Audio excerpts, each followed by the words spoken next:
Las diferentes ramas de la mafia surgieron hace más de 150 años. En el sur de Italia todavía gobernaban los españoles. Era un sistema estático y feudal, en el que solo los más despiadados, reservados y violentos, trepaban en la escala social. Ningún libro nos explica por qué siguen existiendo estas mafias de la Italia meridional. Porque hasta miembros del gobierno dicen que hay que llegar a acuerdos con la mafia. ¿Por qué es tan difícil combatirla? Hasta ahora no ha perdido terreno. Al contrario, cada vez es más poderosa.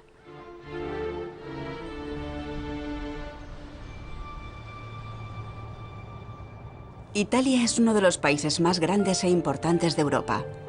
Más de un tercio del país permanece todavía bajo el dominio, el control y el terror de las tres principales organizaciones criminales, en pleno siglo XXI.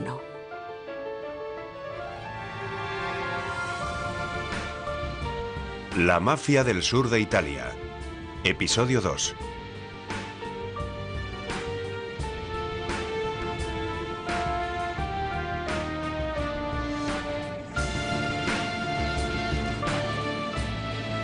El aeropuerto de Palermo lleva el nombre de dos jueces antimafia, que a su vez fueron víctimas de la mafia.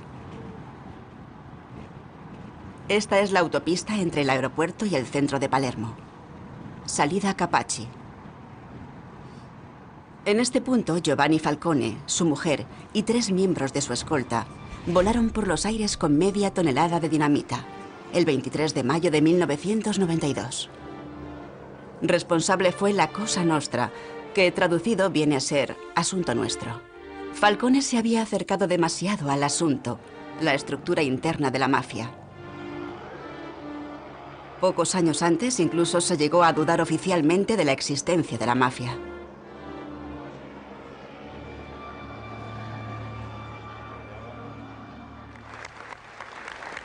Funerales por las víctimas de Capaci, en el Palacio de Justicia de Palermo.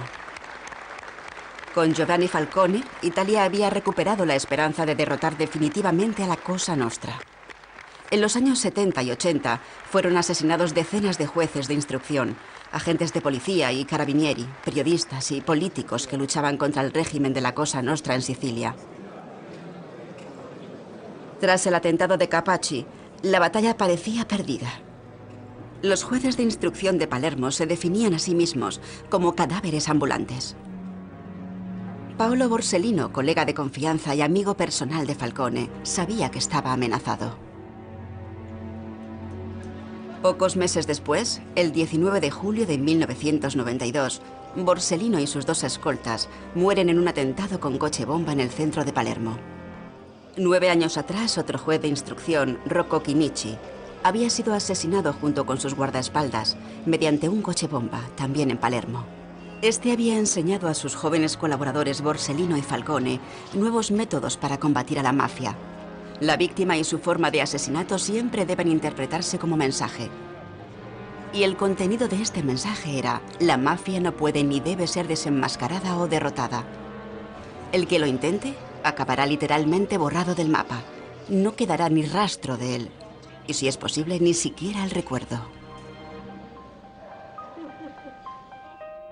Rocco Chinnici conocía Sicilia, su historia y su gente. Fue el primero que investigó los flujos de dinero secretos de la mafia. Sin él y los demás fiscales que formó en los tribunales de Palermo, seguiríamos sin conocer nada acerca de la mafia. Su hija Caterina también es jueza de instrucción. Mi padre comprendió que la mafia seguía una estrategia muy concreta, que a lo largo del tiempo se había infiltrado en los sectores empresariales más dispares, en la administración pública y en las instituciones estatales. También comprendió que la mafia no solo era una forma de crimen organizado, sino, desgraciadamente, también era una cultura. Incorporó a Falcone y a Paolo Borsellino a su equipo de investigación. Estos 2 colaboradores no solo son un ejemplo a seguir para nosotros los magistrados. Yo los considero prácticamente de la familia. No solo los conocí como jueces, sino también como amigos.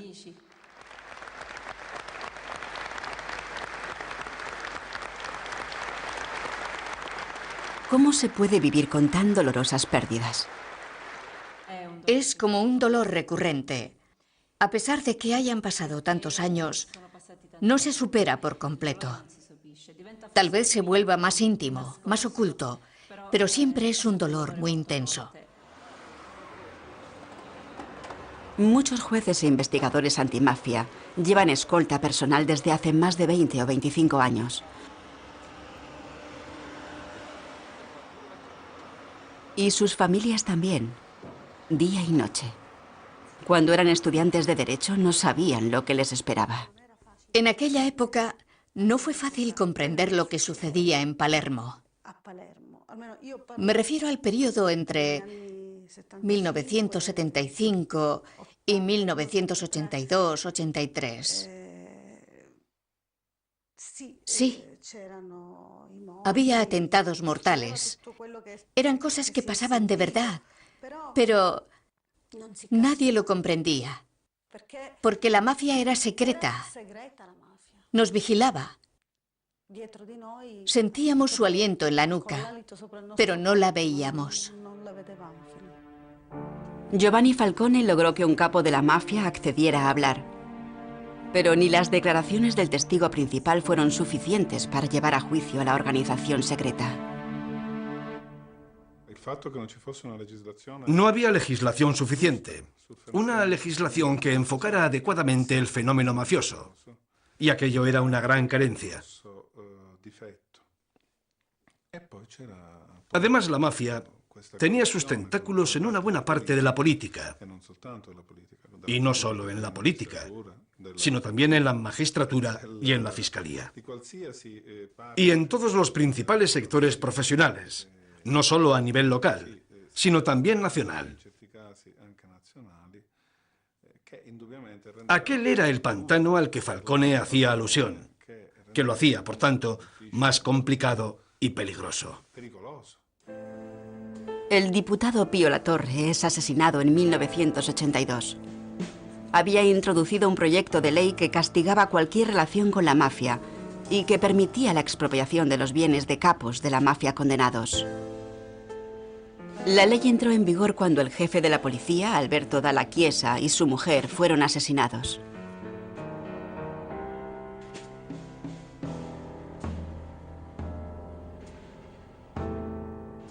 A partir de entonces, los cabecillas de la Cosa Nostra pueden ser detenidos y llevados ante un tribunal.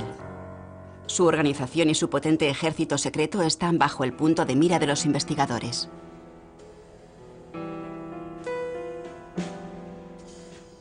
En el recinto penitenciario de Palermo se construyen unos juzgados que podrían resistir incluso un ataque con misiles. Aquí y ante todo el mundo, el 10 de febrero de 1986 comienza el macroproceso contra la Cosa Nostra bajo impresionantes medidas de seguridad. Más de 400 capos y sicarios de la Cosa Nostra están acusados por Falcone y Borsellino. Son influyentes empresarios, funcionarios estatales, representantes bancarios y políticos municipales. También hay camareros o mecánicos de coches, que en realidad eran asesinos a sueldo. Todos los intentos por sabotear este juicio fracasan. El jurado no se deja amedrentar, algo extraordinario. La mafia suele amenazar a los testigos de tal forma que estos cambian por completo sus anteriores declaraciones ante el juez. Pues la Cosa Nostra goza de un privilegio desde hace más de 100 años. La más absoluta impunidad. La opinión de que el juicio sería completamente inútil se extendió como una epidemia. Más aún, se dijo que perjudicaría a los sicilianos, a la imagen de los sicilianos en todo el mundo. Así se intentó paralizar el juicio. Creo que yo no fui el único que la noche anterior no pudo pegar ojo, por la tremenda responsabilidad de este gran acontecimiento. Ya el segundo día comprendimos que nos enfrentábamos a un proceso de una envergadura histórica. Se imponen las condenas más altas. Falcone y Borsellino han infligido a la Cosa Nostra el mayor golpe de su historia. La sentencia de diciembre de 1987 revela un hecho clamoroso: que la mafia existe, que es una organización piramidal y que está gestionada por una cúpula que tiene contactos con la política. En 1990 sucede algo más.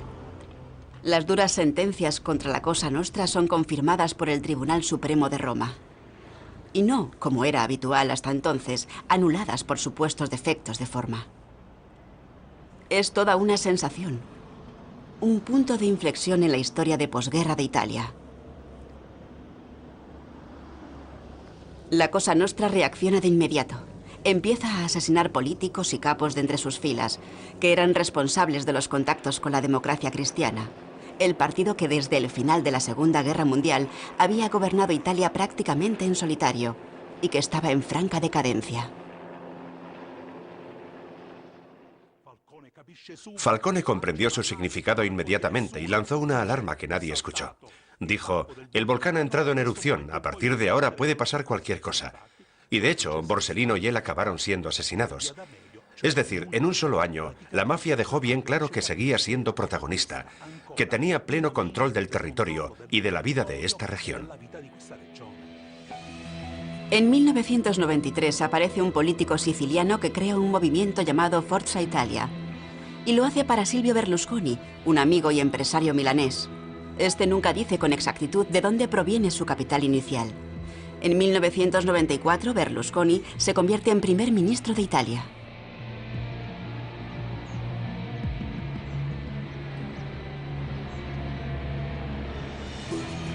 Esta es la sede de las autoridades antimafia en Roma. La historia de la mafia en Italia no solo ha sido una historia de lucha contra esta organización, sino también de convivencia con la mafia, de negociaciones con la mafia, de diálogo tácito con la mafia. Ambas historias se han desarrollado paralelamente. Es como si en Italia hubiese existido un doble estado, uno que por un lado combate la mafia y otro que dialoga y convive con ella. Mayo de 2009. Homenajes a Falcone y Borsellino en la sala de juicios del macroproceso de Palermo. Grupos escolares que se implican en el movimiento antimafia, familiares de víctimas de la mafia. También están presentes los principales representantes del Estado. Palabras de alabanza, pero por otro lado, mutismo absoluto. Tras las matanzas de Capaci y Via D'Amelio, donde murieron Falcone y Borsellino, se abrió una verdadera negociación. Este diálogo nunca ha sido interrumpido. Es como si estas masacres, estos crueles atentados, todos estos asesinatos, no fueran tanto una lucha subversiva contra el Estado, sino más bien una advertencia para que el Estado mantuviera los acuerdos establecidos. ¿Un Estado paralelo que establece acuerdos con la mafia?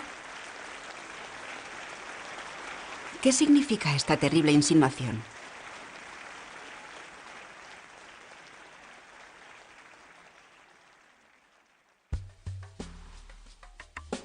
Viajamos al interior de Sicilia, al legendario baluarte de la mafia en Corleone. Aquí es donde surgió la mafia, entre administradores de bienes dotados de plenos poderes por los señores latifundistas. Recaudadores de impuestos, fuerzas armadas de orden público y jueces en una sola persona. De Corleone provienen los capos de la mafia más conocidos de la posguerra: Luciano Ligio, Totò Riina, Bernardo Provenzano o Vito Ciancimino, que llegó a ser alcalde de Palermo. Tras la Segunda Guerra Mundial, Michele Navarra, médico de hospital, fue el jefe de la mafia absoluto. Asesinaba personalmente hasta niños, si habían visto demasiado. Navarra no estaba dispuesto a ceder el paso a las nuevas generaciones, que querían atacar a la aristocracia mafiosa de Palermo desde la rural Corleone. Estas relegaron a Navarra y lanzaron un ataque indiscriminado, cruel y despiadado. A comienzos de los 80 se desató en Palermo la guerra entre mafiosos más sangrienta de todos los tiempos. Pero los mafiosos de Corleone fueron derrotados por el Estado y los correspondientes capos mafiosos de Palermo.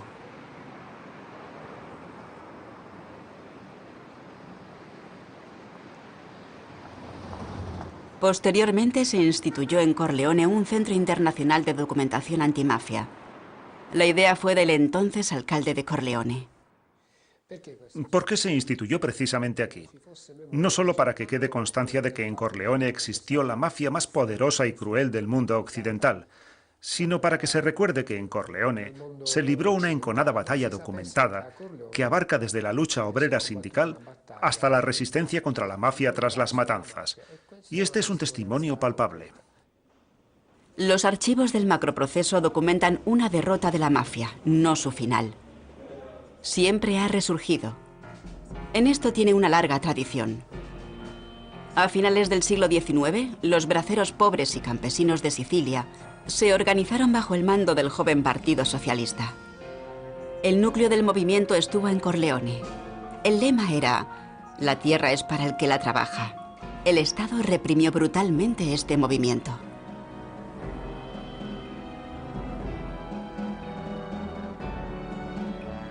Así, los mafiosos volvían a ocupar su antiguo puesto como fuerzas del orden de la aristocracia y los latifundistas. En 1915 asesinaron al alcalde socialista de Corleone, Bernardino Berro, por encargo de sus señores. La estatua dedicada a este alcalde y rival de la mafia en el parque de Corleone es objeto de constantes agresiones, desde pintadas hasta frecuentes robos. Hemos tenido que reconstruirla varias veces porque con frecuencia ha sido víctima de vandalismo. La figura y la obra de Bernardino Berro todavía resultan incómodas a la mafia de Corleone, una de las mafias más antiguas, que se remonta a épocas feudales.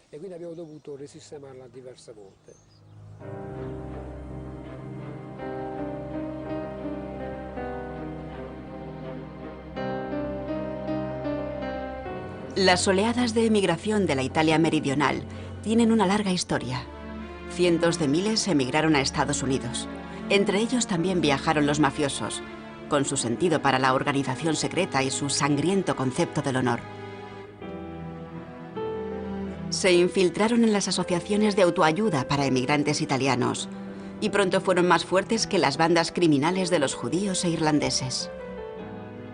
En política interior norteamericana, los mafiosos pronto adquirieron gran influencia mediante la compra de votos para sus compatriotas. La mafia siempre busca acercarse al poder y, por supuesto, siguió extorsionando a sus paisanos, como en su propia patria.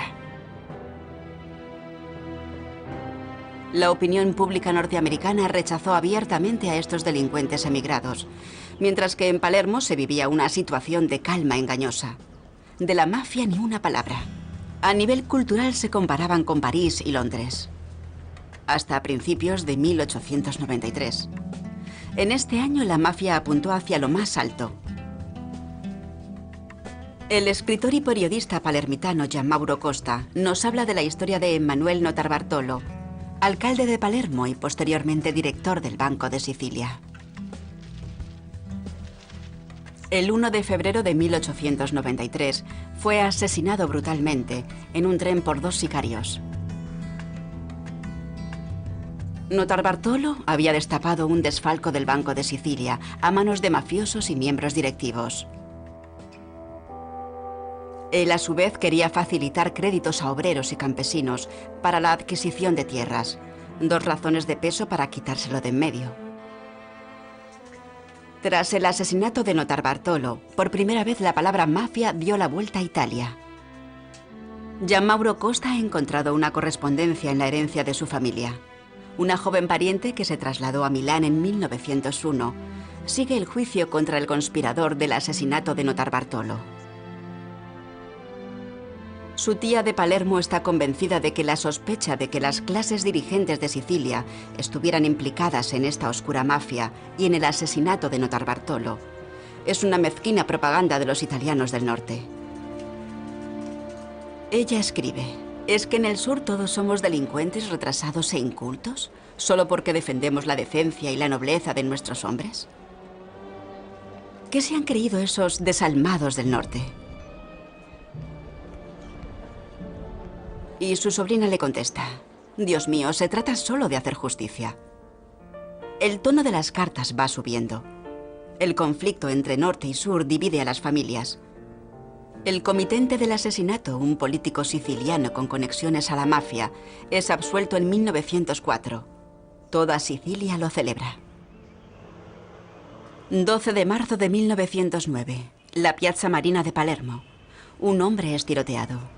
Es el teniente de policía norteamericano Joe Petrosino, nacido en el sur de Italia y que ha hecho la vida muy difícil a la Cosa Nostra en Nueva York. Gianmauro Costa cree que también quería desenmascararla en Sicilia, su patria. Pero Petrosino ha infravalorado el poder de la mafia. Esta sabe dónde se aloja de incógnito en Palermo y lo atrae a una trampa mortal. Tras el asesinato de Emanuele Notarbartolo, la violenta muerte de Petrosino zanja cualquier nueva discusión sobre la mafia. Ahora ya se sabe, está ahí y tiene poder. Pero es mejor callar.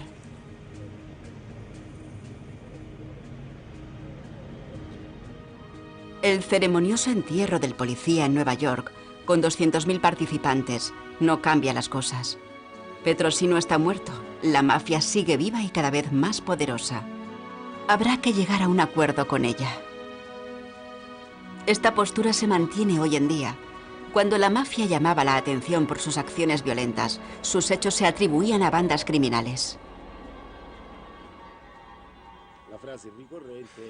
Se solía decir, entre ellos se matarán. Nadie veía una amenaza para la sociedad, porque eran disputas criminales que se dirimían dentro del entorno de la mafia. O sea que no había motivo para la preocupación. De lo que no nos dábamos cuenta era de que la mafia se estaba extendiendo por toda la ciudad. Su cultura echaba raíces y contaminaba todos los ámbitos. Con el estallido de la Primera Guerra Mundial, cada país tiene el mismo lema: cierren filas. Pero al final de la guerra se vuelven las tornas. En Rusia, los bolcheviques toman el poder.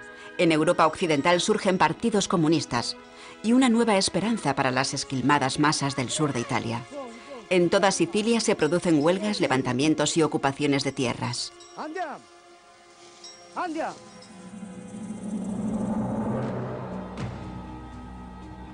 Hasta ahora los nobles latifundistas de Sicilia han defendido con uñas y dientes su sistema feudal. Pero ahora, entre 1918 y 1922, saben que les ha llegado la hora.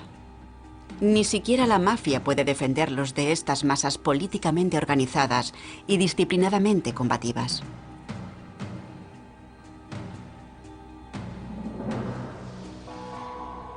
Pero de pronto, Benito Mussolini y su dictadura fascista ponen fin a cualquier movimiento social. Aún así, Mussolini detesta el subdesarrollo y quiere demostrar la superioridad de su sistema mediante la radical modernización del sur de Italia. Se mecanizan las granjas y aparecen las urbanizaciones y las escuelas rurales. Pero Mussolini no toca el poder de los señores feudales sicilianos, y menos aún ha contado con el poder de la mafia. Ya siendo dictador, Mussolini fue a Sicilia por primera vez. Llegó como era habitual en estas visitas de Estado, rodeado de grandes medidas de protección. Parece ser que un capo de la mafia le dijo: Excelencia, no hacía falta que trajera policías ni carabinieri. Aquí somos nosotros quienes nos ocupamos de su seguridad. Esto debió de herir profundamente la susceptibilidad de Mussolini. Estaba convencido, y con razón, de que él era el único que gobernaba en Italia, por lo que no podía tolerar que nadie le hiciera sombra. En cuanto regresó a Roma, les declaró la guerra a los mafiosos. Envió a Cesare Mori, máximo responsable de la policía, a Sicilia, con poderes ilimitados. Convencido de que la mafia solo era una forma de criminalidad, Mori empleó poderes militares. Y no solo militares. Cesare Mori empleó la tortura y la represión masiva contra la población civil en un intento de encontrar a los capos mafiosos en sus escondrijos. Pero la mayoría ya habían sido advertidos y se habían alejado a tiempo. Al ver más de cerca la situación siciliana, Mori comprendió que el mafioso no solo era un capataz o un simple bracero, sino que también podía ser alguien que llevara la camisa negra, es decir, un fascista. Por ello intensificó la presión del partido fascista en Sicilia. Pero inmediatamente fue convocado a Roma y nombrado senador. A partir de entonces el régimen fascista no volvió a mencionar a la mafia y esta siguió existiendo durante el período de Mussolini.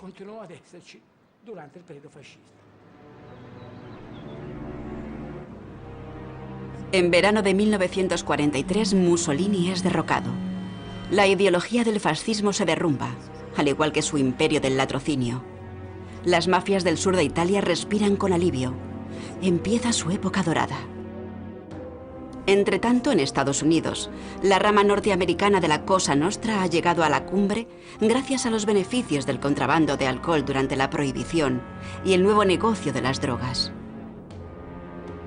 Capos legendarios como Al Capone han demostrado cómo librarse de la competencia con la violencia, controlar mercados y sobornar a políticos y policías.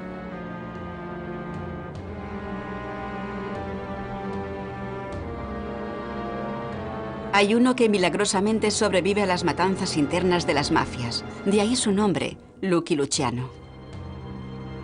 Este elimina a las bandas rivales con mayor brutalidad, si cabe, que su maestro Al Capone, incluso a las agrupaciones rurales organizadas del sur de Italia. Se alía con Meyer Lansky, el jefe de la mafia judía.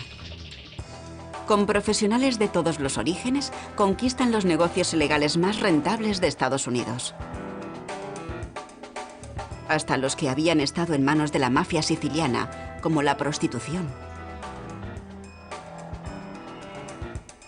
A través de la infiltración, la corrupción y la brutal eliminación del movimiento sindical norteamericano, la Cosa Nostra pasa a ser la estrella de Wall Street.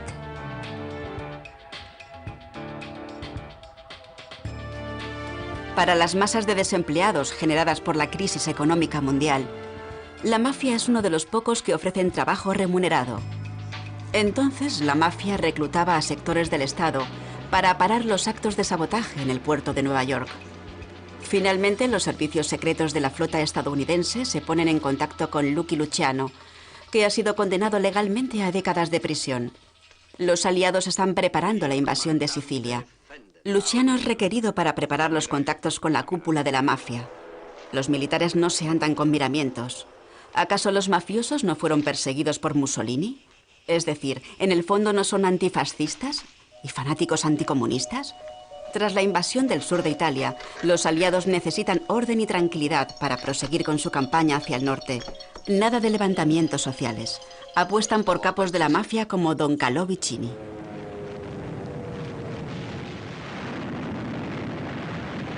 Los aliados inician la invasión de Sicilia en julio de 1943, con fuertes bombardeos.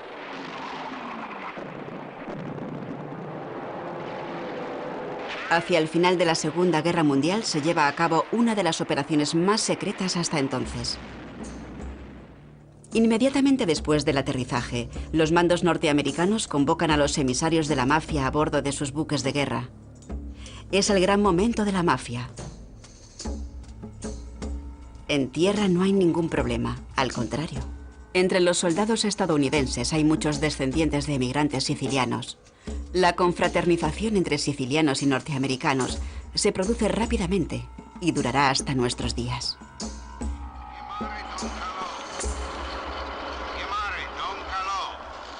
Don Calò Vicini, el capo de los capos, es localizado de inmediato.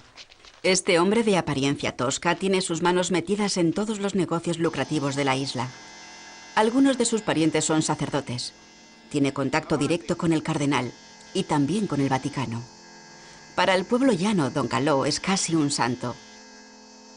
Cuando los norteamericanos lo trasladan a su cuartel general, se convierte prácticamente en un semidios. No debemos olvidar que en el desembarco de Sicilia participaron numerosas personalidades mafiosas, que incluso recibieron cargos políticos.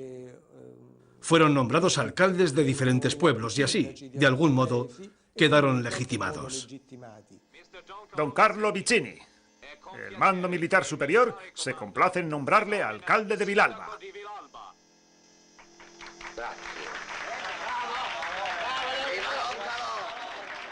En octubre de 1943, Nápoles es invadida y convertida en almacén central de los suministros militares para las fuerzas aliadas y apoyo logístico de Estados Unidos. De las bodegas de los cargueros estadounidenses brotan millones de toneladas de carbón, harina, maíz, conservas y material militar, pero también ingentes cantidades de alcohol y tabaco, que se distribuyen en esta ciudad famélica y destruida por la guerra. El abogado Charles Poletti, descendiente de italianos del sur, es nombrado gobernador militar de la Italia meridional. Como otros altos cargos militares, se beneficia del mercado negro de tabaco norteamericano. Los norteamericanos llevaban más cosas de las que consumían, como tabaco y alimentos, y como Nápoles acababa de salir de una guerra, los napolitanos eran pobres, carecían de recursos. Los excedentes de los americanos se vendían en el mercado negro y a los contrabandistas. Por ello, el material de contrabando provenía de los norteamericanos. Los mafiosos hacen carrera. Vito Genovese, buscado en Estados Unidos por asesinato, trafica a gran escala con tabaco norteamericano y tiene una relación inmejorable con Charles Poletti. Ese precio es imposible. Pero con estos tiempos que corren, ¿qué quiere que le diga? Otro peso pesado de la mafia norteamericana se establece en Nápoles como empresario de gran reputación, Lucky Luciano. Será él quien modernice las mafias italianas según el modelo estadounidense. Hay diferentes motivos por los que Nápoles se convirtió en la capital del mercado negro. Uno de ellos es que aquí se toleraba el contrabando. El tabaco ilegal incluso se vendía delante de la comisaría de policía. El contrabando era algo que no parecía perjudicar a nadie. Es más, cuando se intentó atajar el problema y se decomisaron las lanchas motoras en las que se organizaba el contrabando, hubo protestas y huelgas en las plazas de Nápoles. En Nápoles la mafia florece económicamente, pero Sicilia quiere entrar en política. Inmediatamente después de la guerra, los partidos comunista y socialista consiguen movilizar cada vez más gente para exigir la demorada reforma agraria. Exigen la abolición de la monarquía y una reforma de Estado republicana. La mayoría de los varones y latifundistas temen que al final se instaure una república popular socialista. De nuevo se utiliza la mafia contra políticos de izquierdas y sindicalistas, pero la demanda de reformas ya no se deja reprimir con violencia declarada.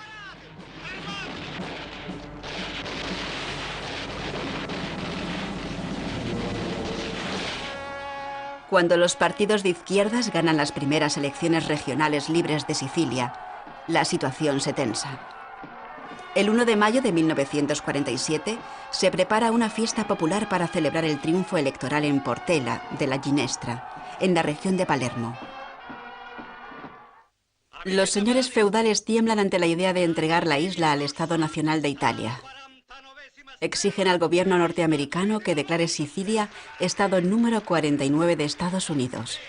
Pero antes hay que detener el avance de la izquierda, con todos los medios. Un caso para la mafia.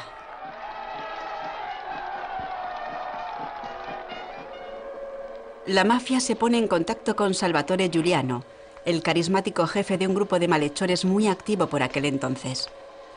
El plan consiste en dar una sangrienta lección a los partidos de izquierda y sus votantes en Sicilia, para que los líderes políticos radicalicen su discurso y la población no haga caso a sus consignas por miedo. Nunca se supo si Salvatore Giuliano y sus hombres fueron los que dispararon contra sus propios paisanos, mujeres y niños inclusive, el 1 de mayo de 1947. A día de hoy, en Italia, es un secreto de Estado. Lo único cierto es que 11 personas murieron tiroteadas, entre ellas 4 niños. Hubo más de 30 heridos de gravedad.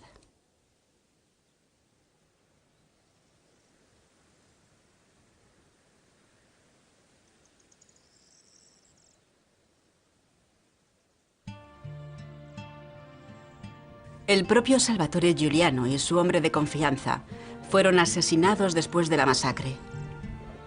Todas las huellas que pudieran conducir a la mafia, a los conspiradores o a los testigos fueron eliminadas. Aún hoy, los supervivientes del atentado se preguntan en vano por qué la República Italiana sigue negándose a investigar el trasfondo de este crimen.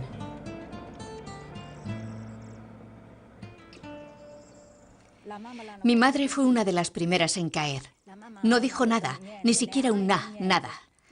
Consiguió levantar la mano. Yo me giré hacia ella. Sangraba de la nariz y de la boca. Yo le grité: «Mamá, ¿por qué está sangrando?». Ella abrió los ojos un instante, así, pero no dijo ni una palabra. La sostuvimos en nuestros brazos mientras nos fue posible. Cuando ya no pudimos sostenerla más, la tumbamos en el suelo. Estábamos todos manchados de sangre. Poco después volvieron a disparar sobre nosotros. Cuando regresamos a casa, mi hermano nos salió al encuentro. Exclamó: «Papá, han matado a tiros a nuestro caballo». Y entre gritos y lágrimas le contestamos: «Lo peor es que han matado a mamá». Él hizo un gesto así, con la mano, y no dijo ni una palabra, ni una lágrima, ni nada. A nosotros, los de izquierdas, nos consideraban delincuentes. Ellos nos tirotearon a nosotros, gente honrada, porque nos tenían por delincuentes. Por eso queremos saber de dónde vino la orden. Antes de morir queremos saberlo. Queremos saber la verdad sobre Portela della Ginestra. Los atentados prosiguieron incluso después de la masacre, contra oficinas de partidos de izquierda y sus sindicatos. Decenas de funcionarios fueron asesinados o desaparecieron sin rastro. Capos de la mafia, como Genco Russo, hicieron carrera política.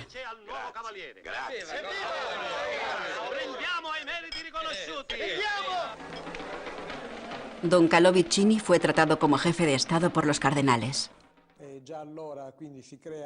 Por aquel entonces, se creó una nueva macroestructura de la mafia, que en un principio apoyó el separatismo siciliano en la posguerra inmediata.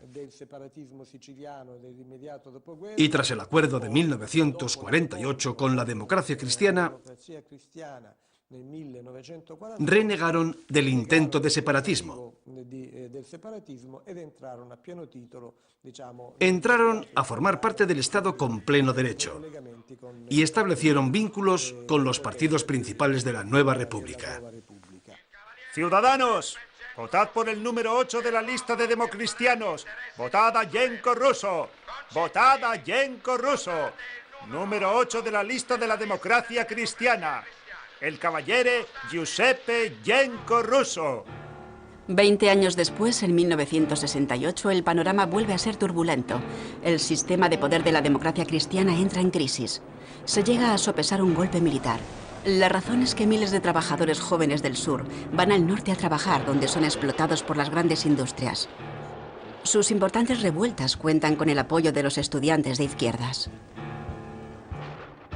En el sur, la protesta se dirige contra la explotación y el empobrecimiento de Calabria. La 'Ndrangheta logra utilizar las revueltas en su territorio en beneficio propio. Pero entre 1988 y 1990, el entramado de poder entre el Partido Cristiano-Demócrata, la mafia y la Iglesia Católica amenaza con resquebrajarse en la Italia de la OTAN. Estos tres grupos, enmarcados en una logia masónica y apoyados por los servicios secretos norteamericanos, preparan la transición de la democracia a un sistema autoritario, con un presidente todopoderoso a la cabeza. El objetivo es la desactivación del Partido Comunista y de todas las agrupaciones de izquierda, la supresión de los sindicatos y el control de la prensa, la radio y la televisión. Todos los hilos de esta logia secreta, P2, conducen a Licio Gelli. Tiene contactos con el presidente de Estados Unidos y los capos de la mafia. En el cénit de su poder en la sombra, Gelli dirige los servicios de inteligencia italianos, una buena parte de los carabinieri y de las Fuerzas Armadas. Ya por aquel entonces, entre los miembros de la logia masónica, aparece el nombre de un tal Silvio Berlusconi, empresario milanés.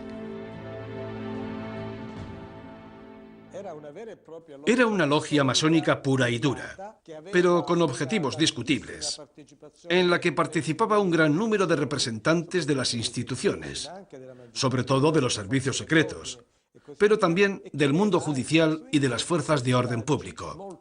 Y también había personalidades de muy dudosa reputación cercanas a grupos mafiosos. Todos tienen algo en común: su miedo al comunismo. Hay que comprender la posición estratégica de Italia a lo largo de la Guerra Fría. El país estaba en la línea divisoria entre los bloques este y oeste, y tenía el Partido Comunista más fuerte de Europa Occidental. Para Occidente representaba un peligro, puesto que una deriva socialista en Italia habría supuesto un gran quebradero de cabeza para la OTAN y habría socavado el equilibrio geopolítico. Por aquel entonces, las mafias desempeñaron un papel decisivo. Eran necesarias para mantener el equilibrio de poderes en el mundo. Tenían una función claramente anticomunista, sobre todo en el sur de Italia. Y ahora son utilizadas para llevar a cabo una pavorosa estrategia. A finales de 1969 comienza una campaña de tensión, de atentados con bomba en estaciones, trenes y lugares muy concurridos, escenificada por los servicios de inteligencia italianos y estadounidenses, con el apoyo de agrupaciones neofascistas y, no faltaría más, la mafia. Este terrorismo, que oficialmente es atribuido a la izquierda italiana, está pensado para que la población reclame la presencia de un hombre fuerte en la cumbre del poder. La Iglesia guarda silencio, así como lo ha hecho a lo largo de 150 años, llegando incluso a poner en duda la existencia de la mafia o describiéndola como un invento de los comunistas. Solo el cardenal de Palermo, Salvatore Pappalardo, eleva su voz contra la connivencia de la Iglesia con la democracia cristiana y la mafia.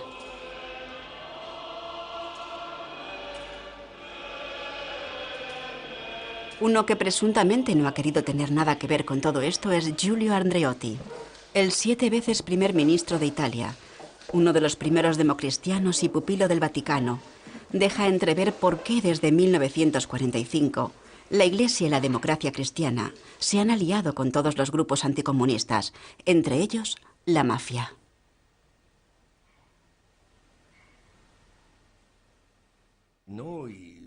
Nosotros en las organizaciones católicas ya conocíamos las persecuciones religiosas de los países en los que los soviéticos habían tomado el poder. Por eso llevamos a cabo una especie de guerra preventiva, porque en Italia no debía repetirse lo que había sucedido en otros países. Así se explica también la participación directa de la Iglesia en las elecciones de 1948, a través de los comités cívicos. Estos no se involucraron directamente en la política, pero se lo voy a explicar con una comparación. Igual que los campesinos se defendieron con uñas y dientes frente a la nacionalización de sus tierras, los cuidadores de almas defendieron su propia libertad y subsistencia. El cardenal Pappalardo lo dejó bien claro en 1988. La connivencia de la Iglesia y los democristianos con la mafia va en contra de las normas estatales y en especial las del cristianismo. La Iglesia debe excomulgar a los mafiosos. La población lo ve de otra manera. En un barrio periférico de Nápoles, las mujeres protestan por la detención de sus maridos, miembros de la camorra. «Fuori, largo de aquí», gritan a los funcionarios y a los representantes del Estado de Derecho. El Estado es la imagen de su enemigo. Ya sea en Nápoles, Calabria o en la vecina Sicilia, solo dos grandes organizaciones tienen una masa de base en el sur de Italia: la mafia y la Iglesia Católica. Y allí es donde cada vez hay más generaciones que solo ven su futuro en los lucrativos negocios familiares de la droga. Con todo lo que eso conlleva: clandestinidad, prisión o una muerte violenta incluso antes de la mayoría de edad. Igual que en Duisburg, donde en agosto de 2007 varios jóvenes italianos cayeron víctimas de un atentado de la 'Ndrangheta.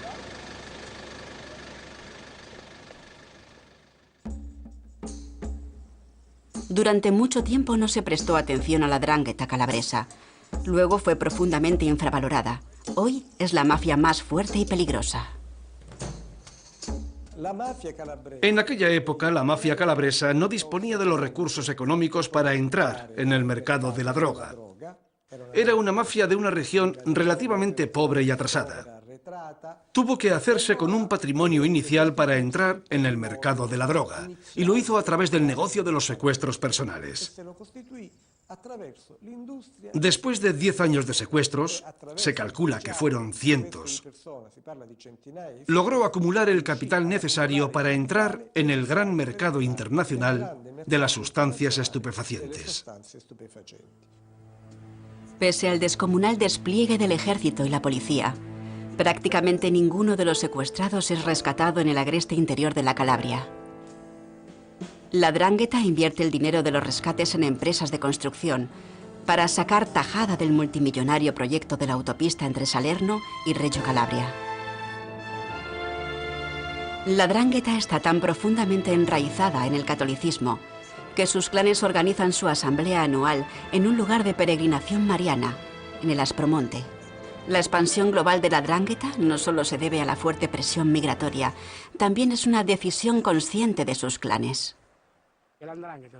La 'Ndrangheta no se ha quedado aquí en África, en Santa Luca o en Platí. Algunas ramas del clan han abierto sucursales en regiones del norte de Italia o en el extranjero. La 'Ndrangheta es la única organización mafiosa de Italia que tiene 2 o incluso 3 sedes. El corazón o el cerebro de la organización está aquí, en África, pero la otra sección de África está en Milán o en el extranjero, donde mueven enormes cantidades de drogas. Hay que considerar África desde un punto de vista nacional e internacional. Solo así comprenderemos de lo que es capaz la 'Ndrangheta. ¿Seguirá siendo siempre así? En Italia empieza a crecer la resistencia contra este sistema, pero aún no se ha logrado gran cosa. Aquí pone que la mafia está enfangando Sicilia. ¿Eso dicen? Es lo que pone en los carteles. No he leído lo que pone en los carteles. Ya le he dicho yo lo que pone. ¿Es cierto o no? No. Sin esta fuerte presencia de la mafia, ¿su vida sería mejor o peor? Creo que sería peor. Son gente amable, distinguida y piadosa. Con un paro que roza el 70%, los habitantes solo pueden asegurar su subsistencia con los ingresos del narcotráfico y otros negocios ilegales. Grupos conspiradores desvían el dinero público. Las consecuencias son evidentes. Vertederos ilegales de residuos tóxicos, tanto en tierra como en el mar. Especulación inmobiliaria, contaminación marina. Reservas naturales que ya fueron alabadas en la antigüedad quedan irremediablemente destruidas por el avance del hormigón. Cualquier intento de construirse una vida independiente, sin someterse al poder mafioso, queda truncado mediante el asesinato o el fuego. Cualquier intento de desarrollo social se desmorona o queda paralizado. Un ejemplo, el blanqueo de dinero en una clínica de lujo. Fue edificada por testaferros con dinero de la mafia y embargada por decisión judicial. El objetivo empresarial era atraer pacientes millonarios, pero también cobrar subvenciones estatales para tratamientos costosos.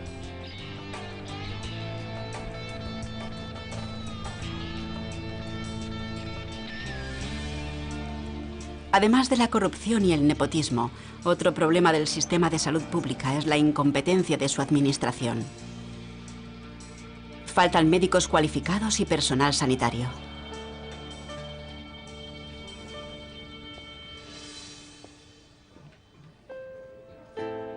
Como resultado, hay que cerrar departamentos enteros del hospital. La cierran por falta de personal. ¿Funciona esta máquina? Y los aparatos de diagnóstico quedan sin utilizar. Podría funcionar las 24 horas. Pero no funciona. Por falta de personal. La población del sur de Italia ha enfermado por culpa de este sistema.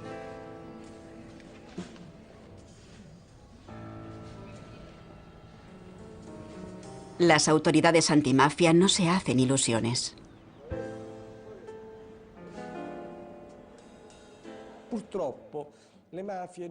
Por desgracia, las mafias no son un fenómeno marginal como todos los fenómenos criminales en el resto de Europa, como lo es también el fenómeno del terrorismo, sino que a estas alturas tienen un componente estructural en nuestra sociedad, un componente ineludible en el sentido de que la figura del interlocutor es necesaria e indispensable en todas las políticas de Estado destinadas a la Italia meridional. En Italia son pocos los que se atreven a hablar abiertamente sobre las mafias. Los que no se callan, aunque estén directamente amenazados por el terror asesino. En Italia y en toda Europa, la mayoría prefiere mirar hacia otro lado. Los que unos pocos se atreven a decir, pasa desapercibido. Sin embargo, ellos han descifrado el fenómeno de la mafia y han desmontado el mito de que solo se trata de crimen organizado. El estado de la mafia es una realidad, es una deformación social, potencialmente tan peligrosa como cualquier régimen totalitario. Pero se esconde, se mimetiza, intenta hacer que las miles de víctimas caigan en el olvido. Las personas que hemos conocido contradicen la opinión de que la mafia es algo residual en las regiones más atrasadas del sur de Italia y pertenece a un folclore trasnochado. A ellos está dedicado este programa y a los millones de personas sometidas por las mafias. Y podrán ser muchas más, no solo en el sur de Italia.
Estatales.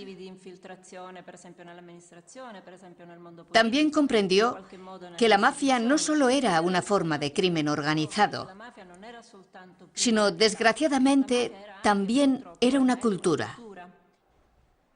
Incorporó a Falcone y a Paolo Borsellino a su equipo de investigación.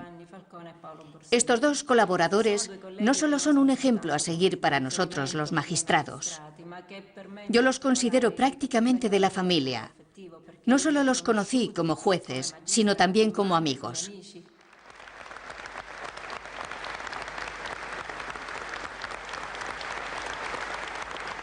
¿Cómo se puede vivir con tan dolorosas pérdidas? Es como un dolor recurrente. A pesar de que hayan pasado tantos años, no se supera por completo. Tal vez se vuelva más íntimo, más oculto, pero siempre es un dolor muy intenso. Muchos jueces e investigadores antimafia llevan escolta personal desde hace más de 20 o 25 años. Y sus familias también, día y noche. Cuando eran estudiantes de Derecho no sabían lo que les esperaba. En aquella época no fue fácil comprender lo que sucedía en Palermo. Entre el aeropuerto y el centro de Palermo. Salida a Capaci. En este punto, Giovanni Falcone, su mujer y 3 miembros de su escolta volaron por los aires con media tonelada de dinamita, el 23 de mayo de 1992.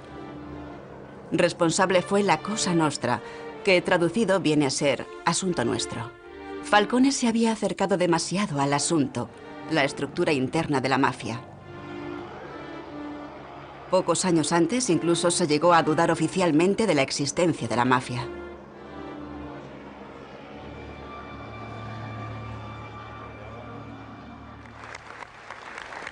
Funerales por las víctimas de Capaci, en el Palacio de Justicia de Palermo. Con Giovanni Falcone, Italia había recuperado la esperanza de derrotar definitivamente a la Cosa Nostra. En los años 70 y 80 fueron asesinados decenas de jueces de instrucción, agentes de policía y carabinieri, periodistas y políticos que luchaban contra el régimen de la Cosa Nostra en Sicilia. Tras el atentado de Capaci, La batalla parecía perdida. Los jueces de instrucción de Palermo se definían a sí mismos como cadáveres ambulantes. Paolo Borsellino, colega de confianza y amigo personal de Falcone, sabía que estaba amenazado. Me refiero al periodo entre 1975 y 1982-83. Sí. Había atentados mortales. Eran cosas que pasaban de verdad, pero nadie lo comprendía, porque la mafia era secreta. Nos vigilaba. Sentíamos su aliento en la nuca, pero no la veíamos. Giovanni Falcone logró que un capo de la mafia accediera a hablar. Pero ni las declaraciones del testigo principal fueron suficientes para llevar a juicio a la organización secreta. No había legislación suficiente. Una legislación que enfocara adecuadamente el fenómeno mafioso. Y aquello era una gran carencia. Además, la mafia tenía sus tentáculos en una buena parte de la política. Y no solo en la política, sino también en la magistratura y en la fiscalía. Y en todos los principales sectores profesionales, no solo a nivel local, sino también nacional. Aquel era el pantano al que Falcone hacía alusión, que lo hacía, por tanto... Meses después, el 19 de julio de 1992, Borsellino y sus dos escoltas mueren en un atentado con coche bomba en el centro de Palermo. 9 años atrás, otro juez de instrucción, Rocco Chinnici, había sido asesinado junto con sus guardaespaldas mediante un coche bomba, también en Palermo. Este había enseñado a sus jóvenes colaboradores Borsellino y Falcone nuevos métodos para combatir a la mafia. La víctima y su forma de asesinato siempre deben interpretarse como mensaje. Y el contenido de este mensaje era: la mafia no puede ni debe ser desenmascarada o derrotada. El que lo intente acabará literalmente borrado del mapa. No quedará ni rastro de él. Y si es posible, ni siquiera el recuerdo. Rocco Chinnici conocía Sicilia, su historia y su gente. Fue el primero que investigó los flujos de dinero secretos de la mafia. Sin él y los demás fiscales que formó en los tribunales de Palermo, seguiríamos sin conocer nada acerca de la mafia. Su hija Caterina también es jueza de instrucción. Mi padre comprendió que la mafia seguía una estrategia muy concreta, que a lo largo del tiempo se había infiltrado en los sectores empresariales más dispares, en la administración pública y en las instituciones estatales. Las diferentes ramas de la mafia surgieron hace más de 150 años. En el sur de Italia todavía gobernaban los españoles. Era un sistema estático y feudal, en el que solo los más despiadados, reservados y violentos, trepaban en la escala social. Ningún libro nos explica por qué siguen existiendo estas mafias de la Italia meridional. Porque hasta miembros del gobierno dicen que hay que llegar a acuerdos con la mafia. ¿Por qué es tan difícil combatirla? Hasta ahora no ha perdido terreno. Al contrario, cada vez es más poderosa.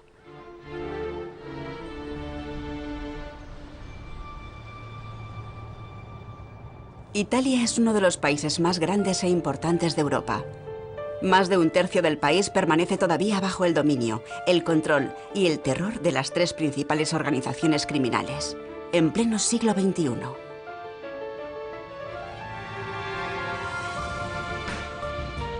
La mafia del sur de Italia. Episodio 2.